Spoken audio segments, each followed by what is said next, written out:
नमस्कार मंडळी, आज आपण करतोय भाताचा अतिशय सोपा प्रकार, तो म्हणजे आज करणार आहे लेमन राईस। ही एक साऊथ इंडियन रेसिपी आहे। चवीला अतिशय छान लागते आणि भात तयार असेल तर अगदी 2 मिनिटात तयार होते। प्रवासात नेण्यासाठी, मुलांच्या डब्यासाठी सुद्धा अतिशय मस्त रेसिपी। यासाठी मी 1 वाटी तांदूळ घेतले होते, धुवून जरा 15 मिनिटं बाजूला ठेवले। त्यानंतर पाणी उकळायला ठेवलं, त्यामध्ये मीठ घातलं आणि तेल घातलं। नेहमी आपण पुलाव किंवा बिर्याणीसाठी जसं तांदूळ उकळून घेतो किंवा तांदूळ शिजवून घेतो तसे शिजवून घ्यायचे। त्यानंतर थोडेसे थंड करायला बाजूला ठेवलेले आहे।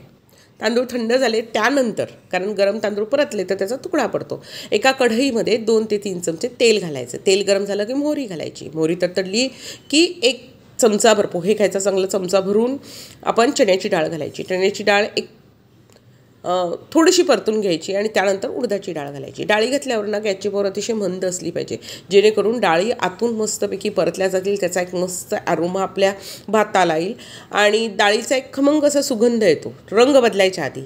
त्याचवेळी त्यामध्ये घालून घ्यायच्या आपल्याला हिरव्या मिरच्या, कढीपत्ता घालून घ्यायचा आहे आणि त्याचबरोबर घालून घ्यायचं आहे आपल्याला हिंग। हे सगळं घालून झालं की त्यामध्ये घालून घ्यायचे आपल्याला मुठभर शेंगदाणे। आता शेंगदाणे मात्र अगदी खमंग भाजले गेले पाहिजे।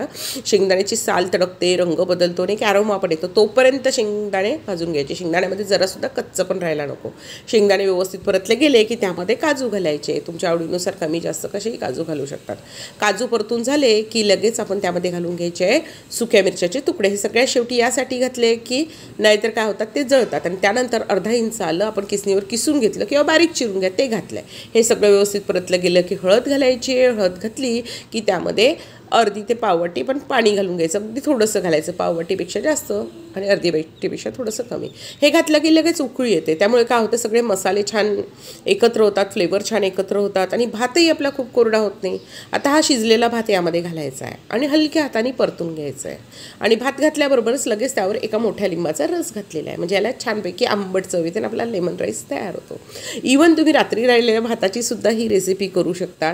अगदी सोपी रेसिपी आहे, थंड गरम कशीही मस्त लागते, नक्की करून बघा।